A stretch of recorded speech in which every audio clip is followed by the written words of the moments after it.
Welcome back to NewsWatch 10, our special edition, the SportZone. This is the debut of the new show, which will air every Thursday night following the local news. Along with Daily Citizen sports writer and columnist Adam Krohn, I'm Jeremy Babin, and obviously we're going to talk about sports throughout the year, but today it is all about football here in Northwest Georgia, and especially at Murray County, who's already started their football season, coming off of a 10-0 win, snapping a 9-game losing streak.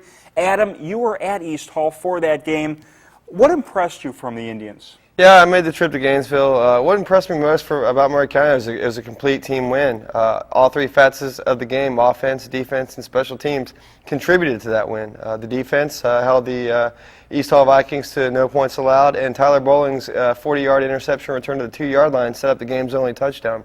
On offense, the Indians did a good job protecting their lead in the run game, and on special teams, Ray Hernandez kicked a 45-yard field goal, so it was just a complete team win. And also the offense committed no turnovers, which is really big for Murray County, and that's been a problem for them in the past. It always helps any football team win a game. Obviously we got to talk about Murray County with the coaching change, another coaching change for them. The John Ziegler era has begun, and just tell me, from just watching the game, did you get a sense of a different, different play from John Ziegler as opposed to different coaches in the past? No, really. Coach Ziegler has been there as an assistant for 25 years, since 1984. So, in a way, the players were already really comfortable with him. They knew how he likes to run his practices, his style. So it was a very smooth transition. It was almost not even getting a new coach at all.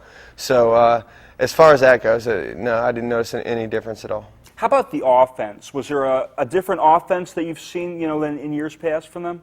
Well, no, not right now. The Indians, unfortunately, they're still very limited on offense, particularly in the passing game. That was a problem for them last year. They ran the ball the majority of the time, and they had the lead, so that worked for them. So we'll just have to see how the offense develops further down, especially when they have to pass when they don't have the lead. Well, a team that definitely is no stranger to losing, or to winning rather, Christian Heritage. What a year they had last year. Undefeated, they ran the table. They're the team to beat now. How do they look right now going into this season?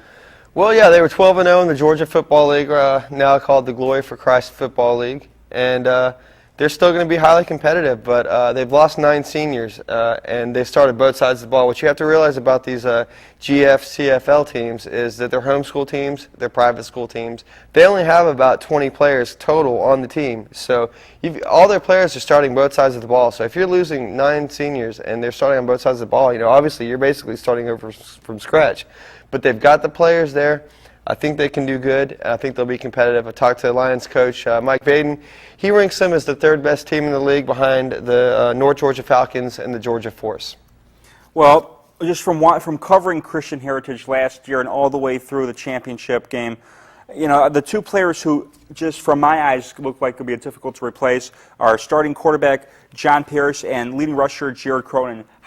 Who steps in maybe and replaces them? Yeah, and again on defense, they were both in the backfield, so they're a big part of the defense. But yeah, who will step in is really what they're going to do is they're going to pull John Pierce's brother Daniel from the wide receiver position, move him over to starting quarterback. He'll do fine there. It'll be a seamless transition there. And they're going to switch up their running style a little bit. Jared Cronin was a faster, shiftier running back. They're going to go with Terrell Wilson, last year's tight end. He's going to be more of a power running back. But they're going to do fine back there. They're going to be the leaders of the backfield. The only problem is they're losing their 2 best wide receivers to go to the backfield. So Coach Vaden said he's still looking for a #1 receiver to step up. So if you're a Lions wide receiver watching this right now, go ahead and take initiative because Coach Vaden's waiting for you. And we hope you'll keep waiting for us because we have just scratched the surface here on the first Sports Zone of the year. We've got plenty more to come. Southeast, Northwest, and the big Dalton at Calhoun matchup coming up when Sports Zone returns. You can be part of the show if you'd like, of the Sports Zone. Just send us an email, sports@wdnntv.com, or you can write to us with comments, suggestions, questions, suggestions for guests. P.O. Box 1740 in Dalton, Georgia, 30722.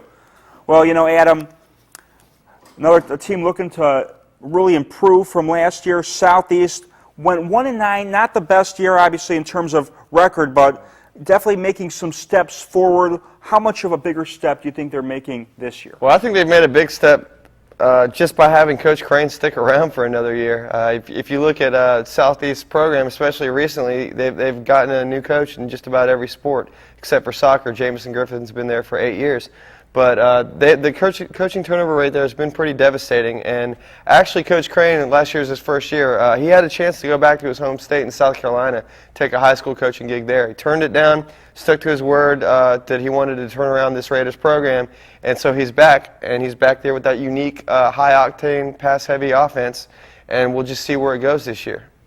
Well, first place it'll be going is against Northwest tomorrow night, a team that missed the playoffs for the first time since 2005 last year. Of course, lots changed from last year going into this year, most notably at the quarterback position, losing Dean Haynes to graduation now at NC State. How much different will the offense be this year when you lose a guy like Dean Haynes? Yeah, well, anytime you lose an athlete of Dean's caliber, a top-tier Division I athlete who had the ball in his hands every play, you're obviously going to have to switch a lot up in your offense. But Coach Fleur is going to work with what he's got, and he believes that team can still be highly competitive on the offensive side of the ball. They still believe firmly in running the ball.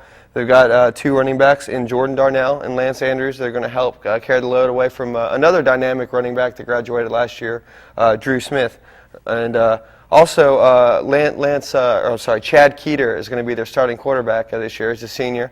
And also, if Keeter should struggle, Mike Fleur said he's not going to hesitate to put in Tyler Shepard, quarterback. I'm sorry. So they've got a lot to work with back there, and I think they can still be competitive. And just from covering Northwest last year and just early in the preseason this year, there's one player who I think who really could be big for them, and that's Nerman Delic. How much of an impact could he have in the Bruins' success this year? He's 6'5", 240 pounds. He's verbally committed to the University of Maryland. And I think he's going to be a big impact on both sides of the ball. He's going to be at tight end, defensive end. So he should help Chad Keeter and Tyler Shepard get acclimated in the passing game fairly easily. And it definitely helps when you've got size, that's for sure. Well, their rival team, Dalton, they've got a big game this week, too. That's probably our game of the week. Dalton at Calhoun. We know the history between these two teams, between this matchup. 2 years ago was a Hail Mary that beat Dalton. And then last year, Dalton just destroyed Calhoun. What are you looking for in this matchup, opening game? Well, I know from last year, my first year covering Northwest Georgia football, is that Dalton got off to a fast start last season. I think they went all the way up to 5-0. We're in the top 5 of the state rankings for the first half of the season. First team they beat, Calhoun, ends up going to the 7-2A state finals game. And then the team that they beat the next week, Sprayberry, ended up winning Region 7-4A, which is Dalton's region. So, they're highly competitive. They can play with the best of the teams in the state, and they've proven that. So I expect this to be a very, very close game. I talked to in Calhoun. They started the season very hot. Talked to Calhoun coach Hal Lamb. And he said he doesn't expect any momentum to carry over from last season, that he's just taking this as a whole new year. And he also says he firmly believes that this is the best team that Dalton has put out on the field in a while. They've got a lot of key players coming back this year, especially in the running game with Shaquan Moore and Trey Beck, who had an outstanding freshman season last year. And then Striker Brown at quarterback. So the backfield is very stable, and with the offensive line with 6'5", 300+ pound Watts Dantzler blocking for them, they're going to be very solid. And another player who we got to talk about who they don't have this year, Carter Crutchfield, the defensive back and wide receiver who did some big things for Dalton last year, not going to have his services this year. Who could step in and replace him? Well, they got players on both sides of the ball that are more capable, as valuable as Carter was, being their top receiver and top defensive back. As far as on defensive back, Trey Washington is going to step into that role. I think he'll do fine. He's already been offered a scholarship by Western Kentucky. Still mulling over his options there as far as what he wants to do. Yeah, they're going to be moving Trey back into the backfield in certain packages, so they're going to have some speed back there to help out with that. And then on offense, Crutchfield was their #1 receiver, so they're going to have two receivers that I think are more than capable of stepping into that role. Tevin Collins came on strong last year, and Chaz Thomason, he caught 2 touchdown passes in Dalton's final game last year against Hillgrove in the region playoff game.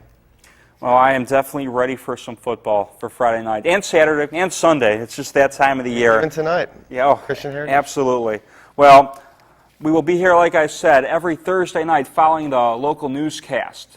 And from Adam Krohn, Daily Citizen, I'm Jeremy Babin from NewsWatch 10. Thanks for joining us. We'll see